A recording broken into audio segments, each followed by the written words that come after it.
We're starting this session with some balancing movement, which might be useful to start with a sense of balancing ourselves before going into some potentially slightly tricky material, though as always this is totally your choice.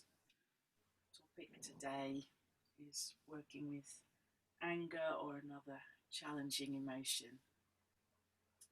So this is actually inspired by Thich Nhat Hanh, and it's from his book Fear. And he talks about the metaphor of a tree in relation to strong emotion, in this case fear, that it would be better to bring our attention down into the lower parts of the body when we're really caught up in a strong emotion. Because like a tree in a storm, the top of the tree would be like moving around the most in a storm and would be the most dangerous place to be if you were a bird building a nest, or a squirrel. You might want to kind of hide closer to the ground where the trunk is more rooted and solid. It can be similar with our feelings and emotions, and our thoughts can go really haywire when we're affected by a strong emotion. So it can be really helpful to feel our feet on the ground in those moments. And maybe there's a lot of movement at the top, but our feet stay in the same place. So feeling your feet on the ground and softening maybe your knees to get more of a sense of rootedness, and allowing your body to kind of sway from side to side. Sometimes I call this the seaweed exercise as well. So you might kind of normally be quite peaceful, regular daily life, and be a little bit pushed and pulled by circumstances and other people's stuff and your own stuff. Generally, coming back to stillness every now and again, and calm and peaceful, like everything settles, the wind drops. And then other times you really get pushed by something. Buttons are pushed.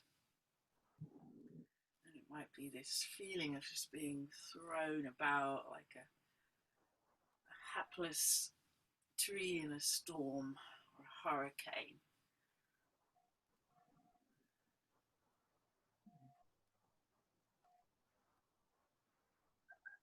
Making some movements like that, and maybe deliberately almost losing your balance and then refinding your balance through your feet. Keeping your attention low in your lower body, your feet, your knees.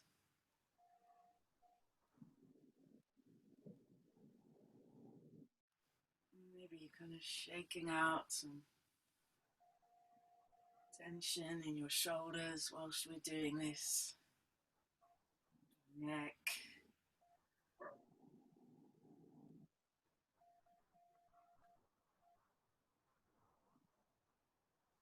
Slowing down.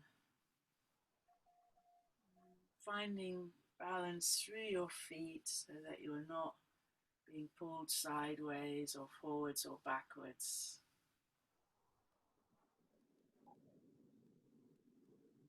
Back to your center of balance.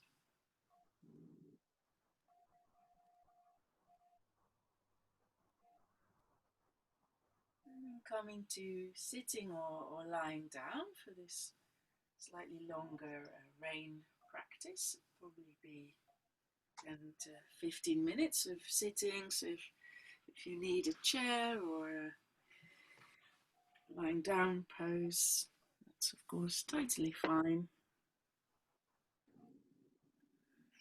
So taking a moment to get settled for that. So we're seeking to be in a posture, to adopt a posture that has this sense of support, connection to support, rootedness to the ground, you could call it. And also a sense of ease, not rigid. So a sense of fluidity in the body with the breath coming and going.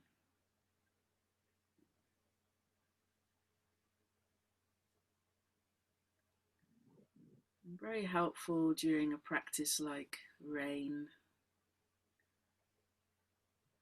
to keep checking in. Am I starting to contract somewhere? Can I let that go? Can I stay quite relaxed and maybe making some micro movements whenever we do notice some stiffness has arrived.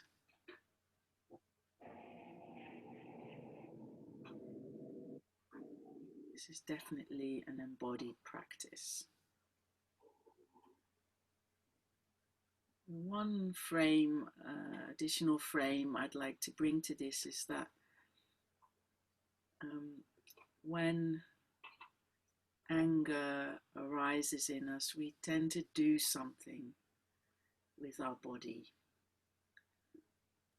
Paul Linden, who I've done a bit of work with, he lives in the States. He says you're doing anger. It's not just something that happens to you because someone else is doing something wrong. You're doing anger, and there's a choice there, and it may be so that you started doing it very quickly without thinking about it. Nonetheless, there was a moment of choice, which you may not have noticed.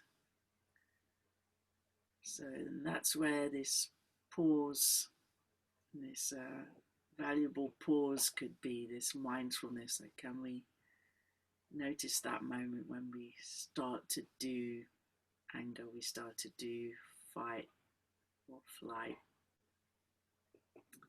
or freeze or fold, maybe swallowing our anger, denying it. There's something we're doing.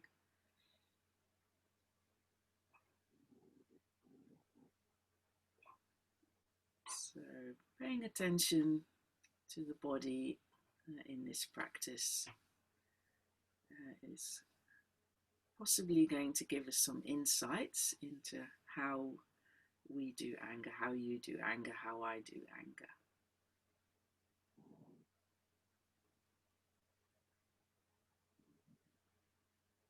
So from a place where currently we've done our best to create some calm conditions,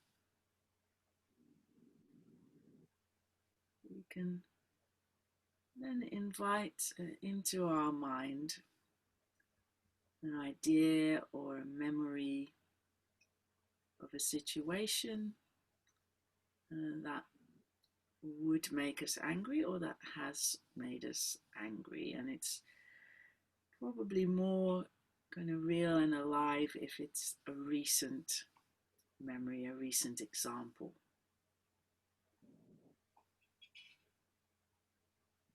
And it doesn't need to be anything super major, like I was saying. For me, it often happens just reading the news or discussing politics. I don't have to go to my best friend betraying me in a big way, or some kind of awful thing that happened in your closest relationships. So choosing something that's maybe a 4 or 5 if the anger scale went up to 10, or even less might be enough. Like something that's really irritating, maybe that a family member does.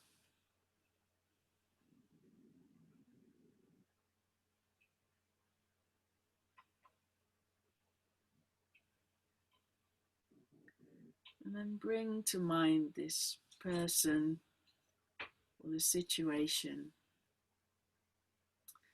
and allow your mind to run with it, as it were, to chew on it like a dog chewing on a bone and it doesn't want to let go. So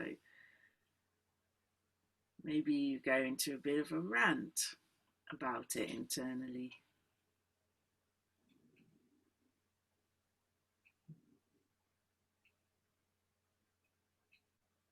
Maybe there's already something you can notice that you're doing with your body and also your thoughts.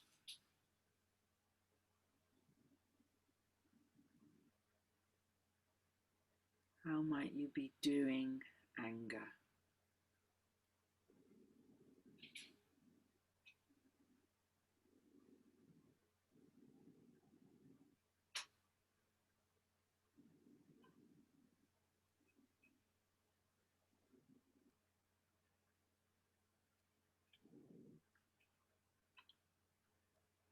Recognizing what we're doing with our body and our mind as we dwell on something that has or would make us irritated or angry.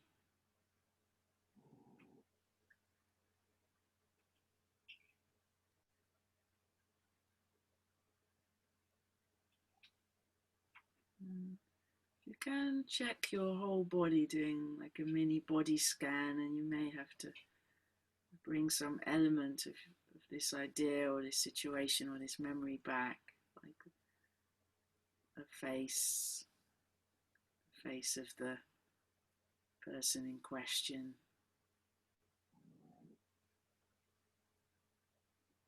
the words that were spoken, the headline in the paper.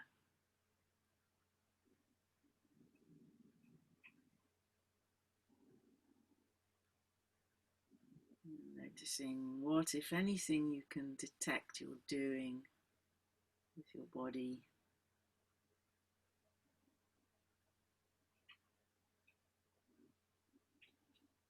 with your mind.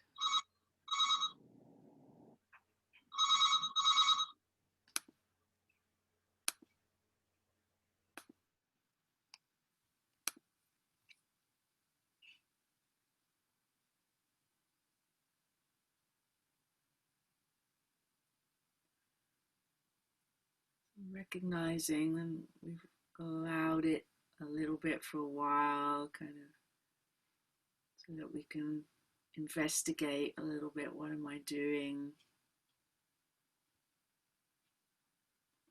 And then seeing if we can stop doing what we were doing. So I want to mind that I'm noticing as I'm slightly tensing my fingers. I had my hands in a relaxed meditation position, one hand resting in the other when we started, and then one hand really started to squeeze the other. So I can stop doing that, I can let that go.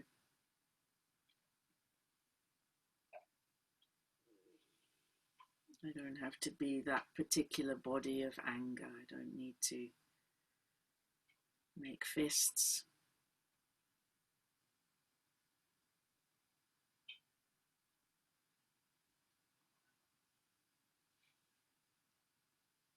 Maybe you're not sure what you were doing with your body.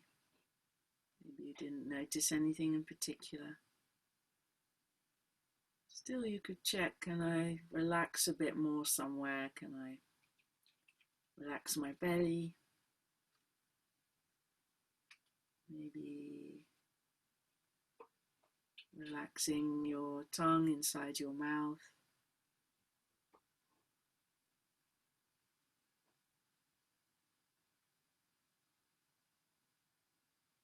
Not suppressing,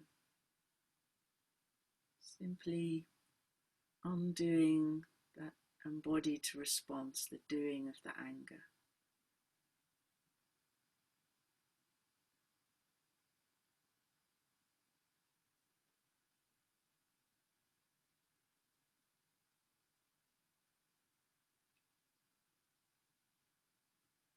And then bringing something nourishing to mind.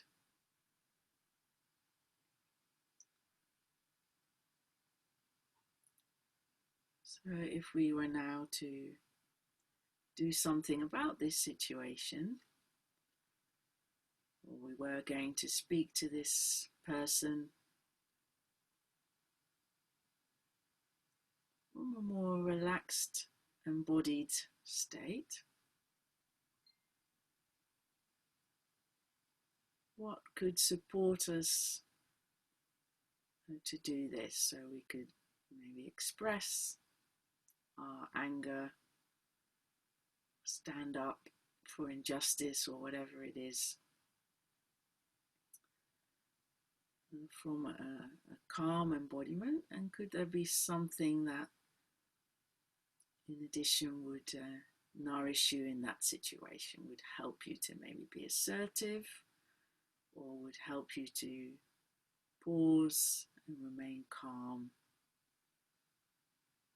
So this could be an image, it could be your feet on the ground, it could be the idea of being like a strong rooted tree, an oak, kind of immovable.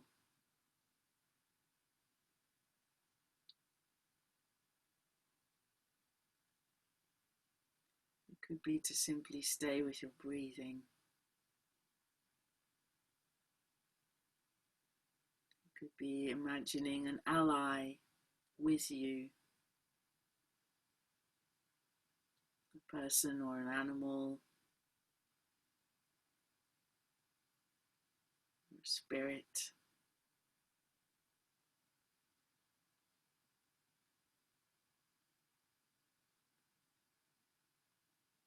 Perhaps imagining you're not alone.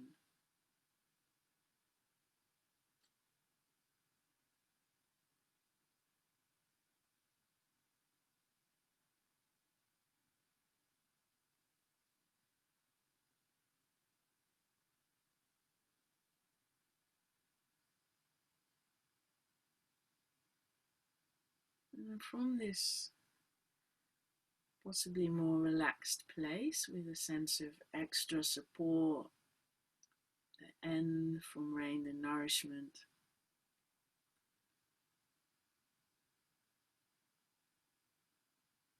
how is it to bring back into your mind this situation or person, memory related to the strong emotion?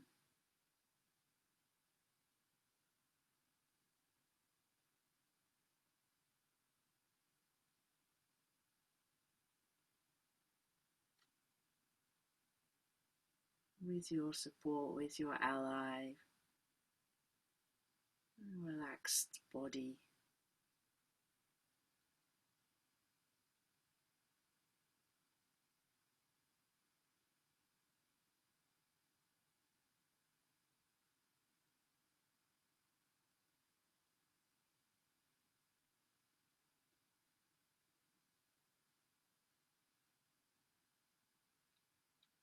And then letting that go from your mind, and if that's a little bit challenging to just let it go, maybe there's still a hint of it, or maybe still some stickiness that keeps it there, it's hard to undo it in your body.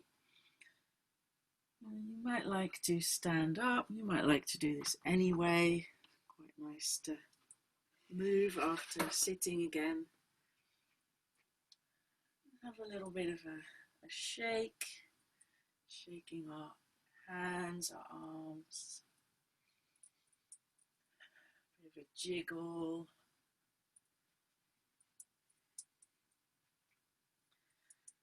And then sort of classic yoga pose with the embodied yoga principles. Slant is a forward bend with an out breath. In embodied yoga we call it letting go pose.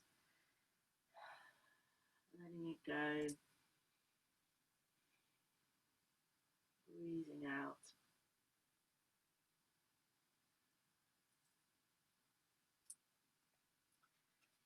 And then coming back to the screen, to the group, you can do a little bit of an inquiry, or if you're doing this by yourself at home, you might like to write some notes, some journaling about how that was for you. So following from that rain practice, something might have come up. It may have been something unexpected, that you didn't have in mind beforehand, or that kind of interrupted your practice, that you could bring loving kindness to. And it may be yourself. It may indeed be you yourself is the one that needs the loving kindness on this occasion. Or you can send it to the whole of the situation. Maybe there's you and another person, and other people. Or again, maybe it's one specific person or group. So we'll include a little loving kindness for self anyway, which is always a starting point in the Buddhist practice of metta, or universal friendliness. It's not always what the meditation begins with, because it is acknowledged that sometimes we're our own kind of harshest critics. So sometimes we begin with the ally, the thing or person that nourishes us, and then we go to others, and then we go to self last. So it really depends. Today we'll start with self, and then move to whatever or whoever was connected to doing the strong emotion, doing anger or whatever it was. So again, it might be helpful to shift around a bit, to shift our position. Also feel free to look away from the screen, of course. Didn't mention that earlier, but that can sometimes help. Or to close your eyes. And a meditation gesture for loving kindness could be hand on heart and or hand on belly. So we start with relaxing into our posture, relaxing enough so that we can go into a receptive embodiment, receiving loving kindness, which we're sending to ourselves.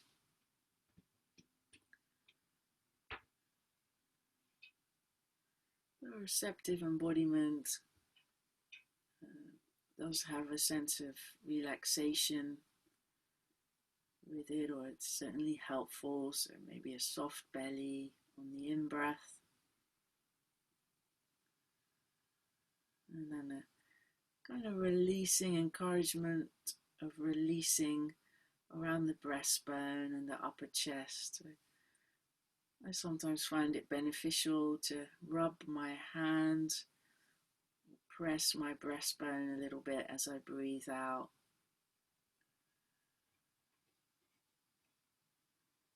And to have my eyes softly open and cast down, and my mouth relaxed, my tongue relaxed, and my lips slightly open. So if that works for you, you can do something similar.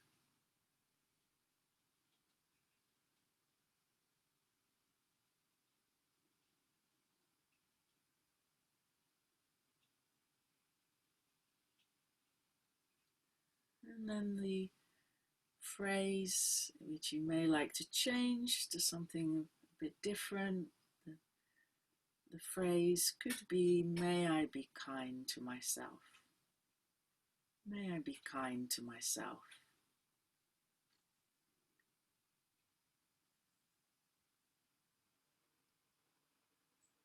And we can bring a sense of friendliness or smiling into our mind.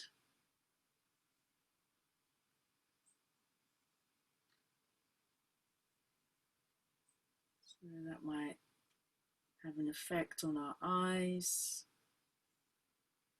or the corners of our mouth, slightly lifting, as if we're smiling at ourselves.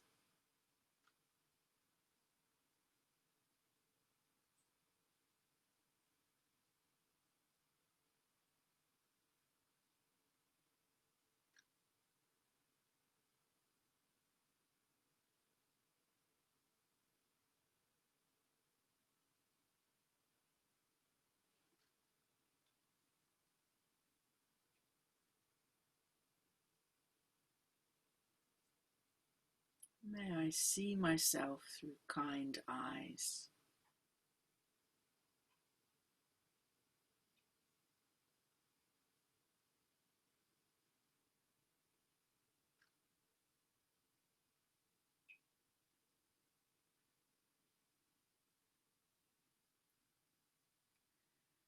And then we can slightly change our embodiment, our posture.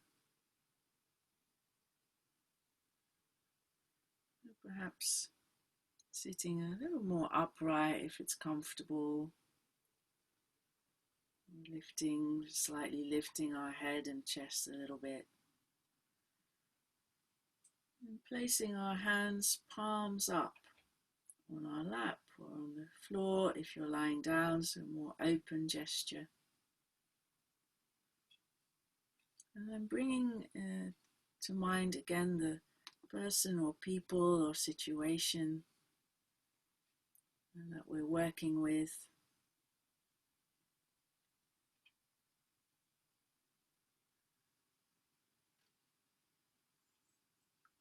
Still working with a friendly expression. If it feels a bit fake, that's okay. We can do this fake it till you make it idea.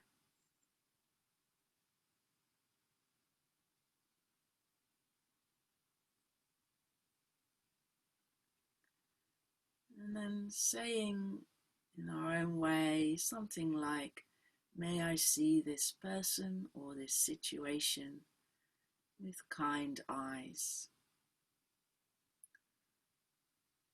May I see this person or situation with or through kind eyes.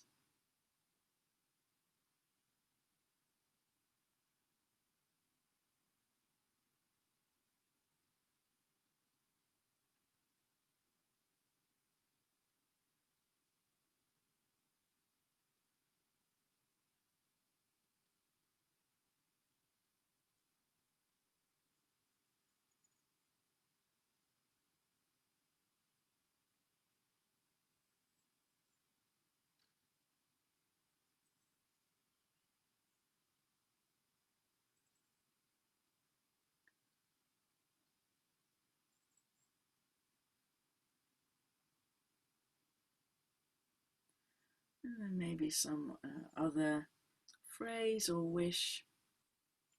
In the case of the story of the young woman, her Buddhist teacher telling her to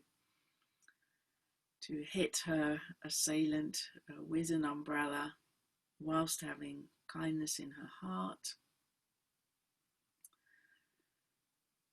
Her sentence might be, may I be able to hit you over the head with my umbrella with kindness in my heart. Maybe you have an example phrase that would work for your situation or person. May I be able to be assertive or express my anger with an intention of kindness or compassion, whatever it is for you.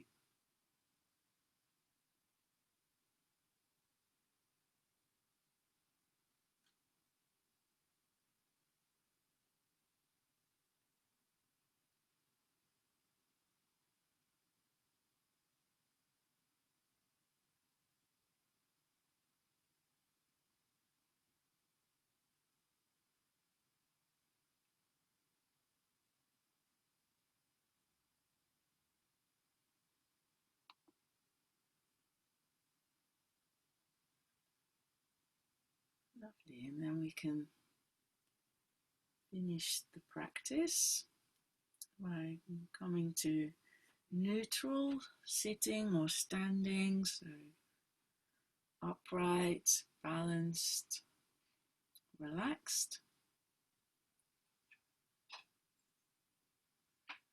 Whilst relaxing the midline of the body, so letting go of frowning, relaxing your tongue inside your mouth, maybe letting there be a bit of space between your lips to relax your jaw, belly relaxed.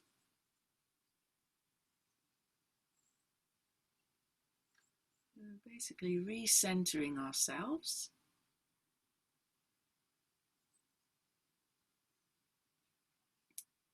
And to finish for a brief moment, you can bring into our mind again an ally or a source of support. In our Brach's terms, nourishment. In Paul Linden's terms, smiling heart centering.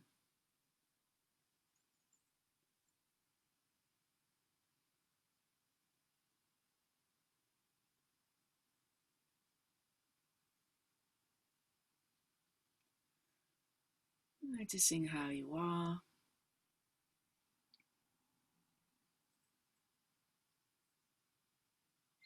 And if there's still any kind of stickiness, you can do a little shake off again, or a out breath, maybe with a forward bend, if that feels good for you. Letting go of the practice to conclude the session in a way that works for you.